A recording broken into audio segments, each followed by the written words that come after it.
Claudia, procurador, si les parece, cambiemos de tema y vamos a otro de los escándalos de corrupción más grande de los últimos años, el de Odebrecht. Y particularmente quiero preguntarle por Roberto Prieto, el exgerente de las campañas presidenciales de Juan Manuel Santos. Usted ha dicho que él con frecuencia confunde la inmunidad con la impunidad. Y le quiero preguntar qué está haciendo usted como procurador para que Roberto Prieto no quede ni inmune ni impune. Sí, nosotros lo que hemos hecho, y lo digo también con total objetividad, ha sido poner el bisturí en las relaciones que él, como persona que tuvo funciones públicas, desempeñó con el sector privado. Porque además, yo creo que una de las grandes doctrinas que hemos puesto en marcha en esta Procuraduría es que nosotros investigamos no solo a los funcionarios públicos, sino también a algunos particulares que cumplen funciones públicas o que manejan recursos públicos.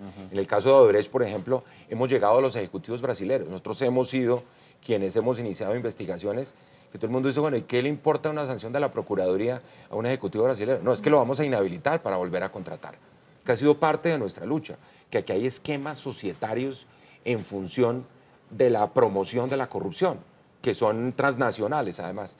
En este caso se trata de eso, de demostrar que una persona que cumple funciones públicas, así sea eventualmente un particular, le está haciendo un daño de nuevo al patrimonio público y a la moralidad pública.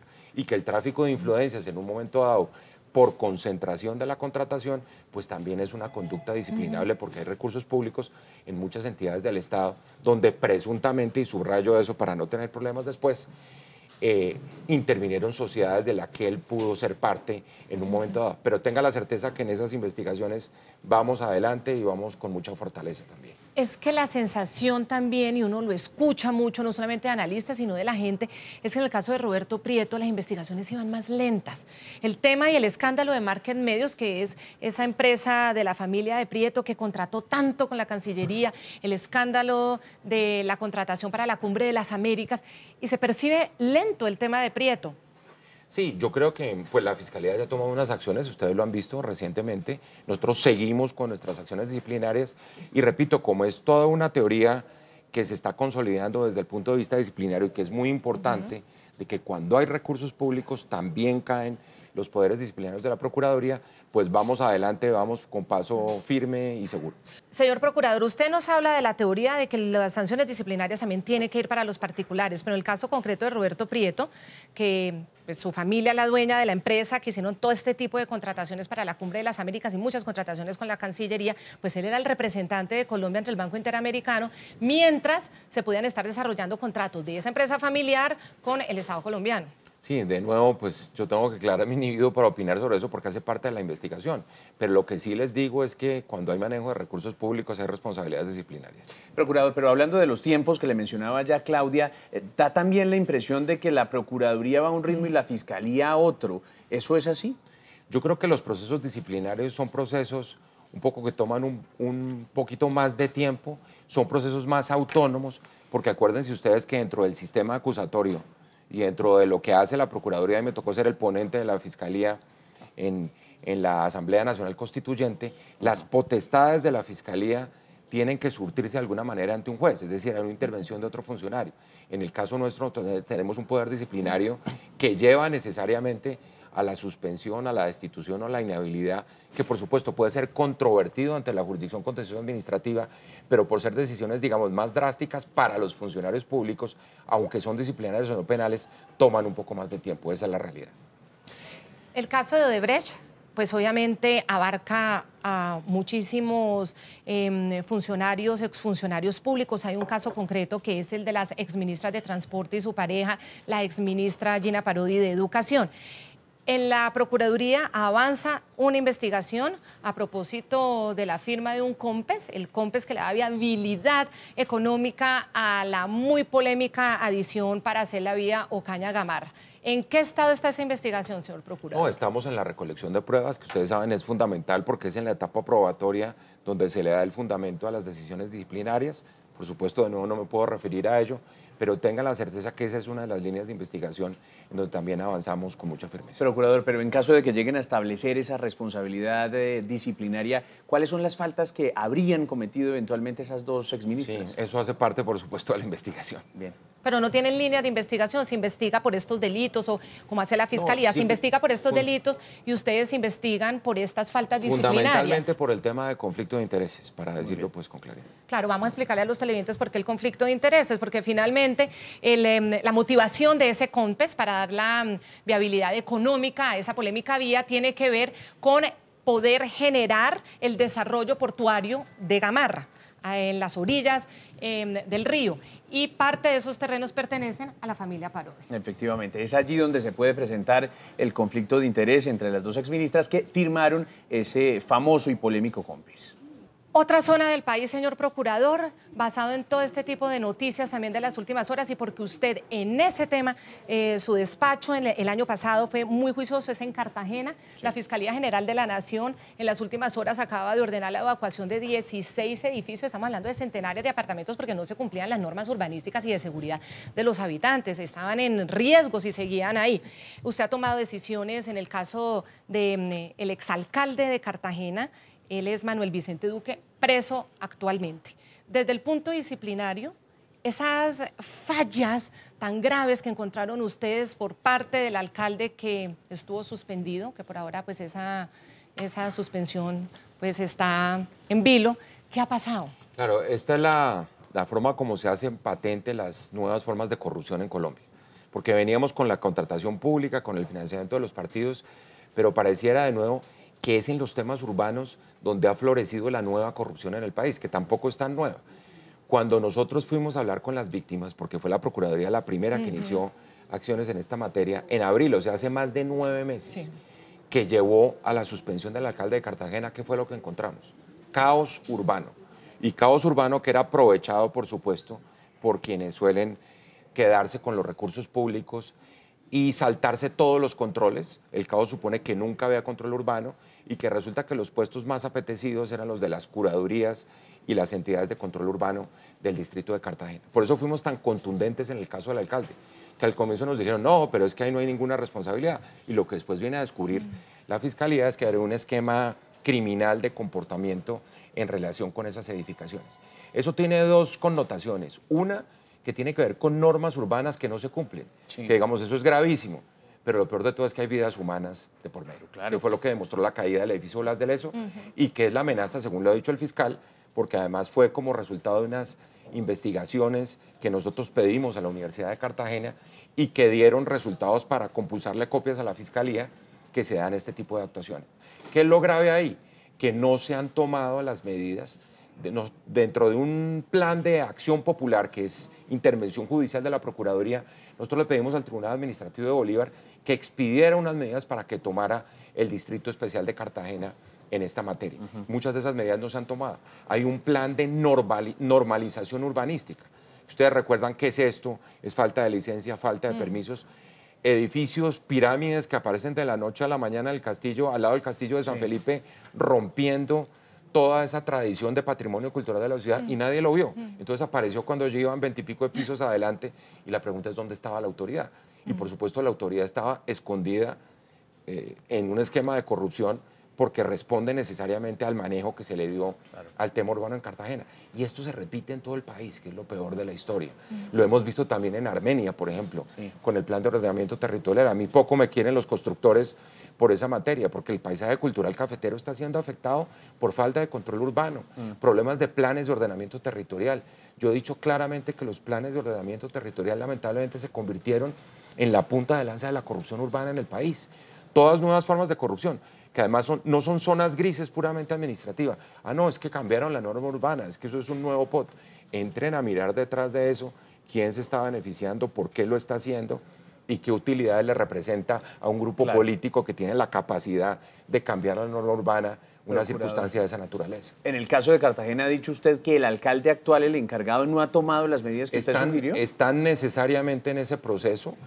Hoy precisamente hubo una audiencia en un juzgado de Cartagena y pues la declaratoria de calamidad pública de ayer lleva a que hay que tomar muchas mayores medidas en esa dirección.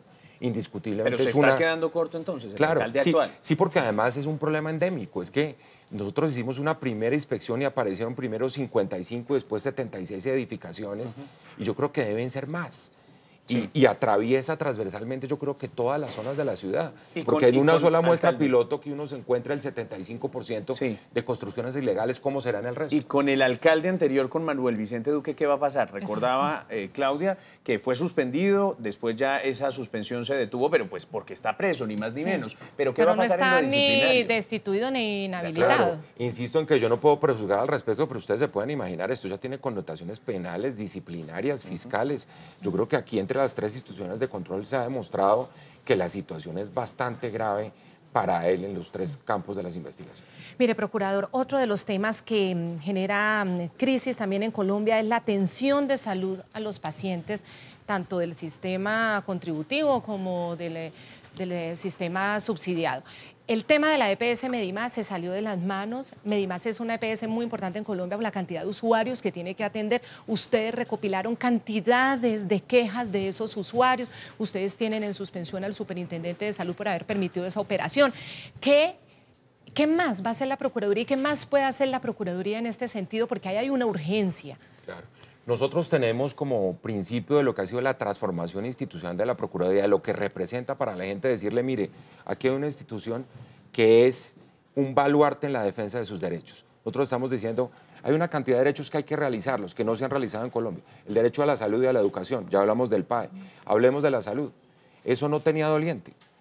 Eso, un escenario completamente abierto, sin control, en el caso particular de esta EPS, pues tuvimos todo tipo de denuncias.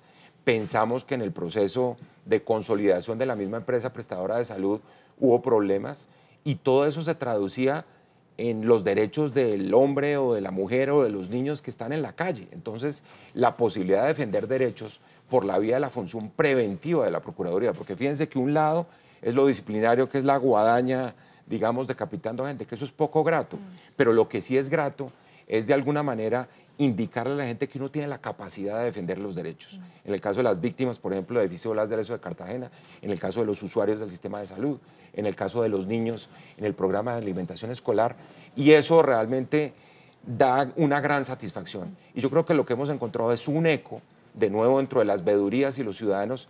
Aquí hay un déficit de derecho muy grave, Claudia. Yo creo que es una de las grandes ausencias en este país a nivel de las políticas públicas. Porque lo decíamos, si realmente nuestra prioridad es combatir la desigualdad y estamos ignorando la importancia de los derechos económicos y sociales, donde está la salud, la educación y el medio ambiente, pues no estamos haciendo nada. Al final fue una equivocación haber vendido Café Salud. Sí, pues yo creo que ahí hubo grandes dificultades. Hubo grandes dificultades que, por supuesto, estamos determinando si comienzan los procesos disciplinarios, porque toda nuestra actuación en el caso de Medimás ha sido hasta el momento preventiva. Pero ya veremos si tomamos el paso disciplinario teniendo en cuenta los hallazgos que hemos encontrado. Para terminar, yo sí quisiera preguntarle, en ese caso tan sensible, o casos pues tan sensible, el tema de la alimentación escolar, ¿cuál es la propuesta concreta de la Procuraduría para acabar con esta feria de contratos, minicontratos, contraticos en el municipio, en la vereda, y al final nadie puede garantizar que a los niños les esté llegando su alimento como se lo merece un niño? Así es. Lo primero es un problema de recursos. Lo segundo es un problema de cobertura universal. Lo tercero es un problema de corrupción. Y lo cuarto es un problema de repartición de competencias en tres niveles territoriales, la nación, los departamentos y los municipios. Y tal vez yo diría lo cuarto, es una ausencia de los padres de familia como veedores, que volvemos al punto inicial. Parte del éxito de la lucha contra la corrupción tiene que ver con el apoyo de la ciudadanía a estas instituciones de control. No solo porque una golondrina sola no hace verano, que sería el caso de la Procuraduría, sino porque si uno no tiene el respaldo de la justicia, que ya hicimos el análisis, y el respaldo de la ciudadanía, no llega a ninguna parte. ¿Y cuál es esa propuesta concreta de la Procuraduría? A ver si acabamos con eso. Nosotros le hemos pedido absolutamente al Gobierno Nacional que en un mes nos entregue un nuevo esquema de funcionamiento del plan de alimentación escolar. Un plan de alimentación contratación escolar. Claro, por ejemplo, transparencia, Claudia, transparencia absoluta. Hoy acabamos de firmar un proyecto con el Banco Interamericano de Desarrollo en donde vamos a convertir la Procuraduría en un centro de producción de información digital. Vamos a hacer una revolución digital, porque hoy en día nadie utiliza las tecnologías de la información. Yo digo que la corrupción va en ascensor y nosotros vamos por la escalera, o ellos con toda la tecnología posible y nosotros con un lápiz sumando hechos y cifras de corrupción. En el caso de los planes de alimentación escolar, ¿es preferible entonces que los gobernadores, los departamentos no los manejen más? Pues ese es uno de los temas que hay que abordar. Yo creo que en el caso de los gobernadores lo que tienen que garantizar es que no haya corrupción, empezando por ahí, que la ha habido toda. Pero si están devolviendo el plan en esa foto. Exactamente. Que vimos. Y lo otro es que el gobierno nacional se apersone de nuevo. Ustedes recuerdan que esto lo tenía el Instituto Colombiano de Bienestar Familiar, que haya un ente rector que tiene que ser el Ministerio de Educación. Esa es su propuesta. Claro, porque son 5 millones de beneficiarios. Luego esto es una población en donde el Ministerio Rector de la Política tiene que estar ahí. Nosotros hemos combinado que en un mes haya una propuesta, pero yo creo que la solución es transparencia en la contratación, es lucha contra la corrupción a nivel departamental, que los recursos lleguen a tiempo y que haya una cobertura universal en el caso de la nutrición infantil. Pues la conversación ha estado interesante, ha estado profunda. Nosotros queremos agradecerle mucho, señor Procurador Fernando Carrillo, que haya venido antes de la rendición de cuentas públicas, más o menos hacerla aquí a esta mesa de entrevistas de la sala de redacción de Noticias RCN y del programa La Noche. Y lo despedimos también preguntándole qué es lo más difícil en este trabajo contra la corrupción. Cambiar la cultura de este país en materia de corrupción. Yo les digo, es que así como en el lema, dándole la vuelta al lema educativo, aquí ser pillo sí paga. Y eso es muy grave, porque aquí no hay controles sociales. Ser pillo paga. ¿Cómo hacemos para que el IOS no devuelva 4.000 millones, sino ojalá devuelva los 120.000 o los 140.000 que acabamos de ver? Esa es la gran pelea que tenemos pendiente y es la devolución de los bienes de los corruptos. Nosotros vamos a adelantar en este 2018 muchas acciones en ese campo. ¿Pero hay forma, por ejemplo, de cambiar ese principio que firmó con la Fiscalía, que devuelva más? Pues yo creo que el propio fiscal ha señalado que hay que comenzar a repensar ese principio de oportunidad y hay que pensar en la recuperación del daño al patrimonio público, y eso se hace recuperando los bienes que se han robado los corruptos y no devolviendo 3 pesos cuando se han robado 3.000 o 300. El negocio les queda redondo. Así es. Muy bien. Procurador, gracias. No, mil gracias a ustedes. Qué gran gusto haber estado aquí con ustedes. Los esperamos en nuestra próxima emisión.